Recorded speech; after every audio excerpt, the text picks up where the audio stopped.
நடந்து முடிந்த champions trophy தொடரில் இனி மீளவே முடியாது என்னும் நிலைக்கு பாகிஸ்தான் கிரிக்கெட் வாரியம் தள்ளப்பட்டிருக்கிறது. அது குறித்ததான கூடுதல் செய்திகளை இங்கே பார்க்கலாம்.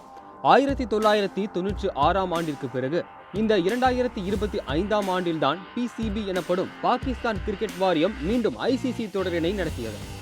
ஆனால் அவர்கள் இதை நடத்தியதற்கு நடத்தாமலேயே இருந்திருக்கலாம் என பரவலான கருத்து முன்வைக்கப்படுகிறது. ஏனென்றால் உங்கள் நாட்டில் வந்து விளையாட மாட்டோம் என கடைசி வரை இந்திய அணி அடம் பிடித்து அதில் வெற்றியும் பெற்றதால் பாகிஸ்தானின் நிலைமை பரிதாபமாக மாறிவிட்டது. ஏனெனில் இந்த தொடருக்கான ராவல்பிண்டி, கராச்சி, லாகூர் மைதானங்களை அவர்கள் மிகுந்த பொருட்செலவில் சீரமைத்திருந்தனர். மொத்தமாக இந்த தொடருக்கென பாகிஸ்தான் 869 கோடி ரூபாயை செலவு செய்துள்ளது. ஆனால் டிக்கெட் கட்டணம், விளம்பரங்கள் மற்றும் தொடரினை நடத்தியதற்காக ICC-இடமிருந்து பெற்ற தொகையெல்லாம் சேர்த்து மொத்த வருமானம் 50 கோடி ரூபாயை தாண்டவில்லை என்ற தகவல் வெளியாகியுள்ளது.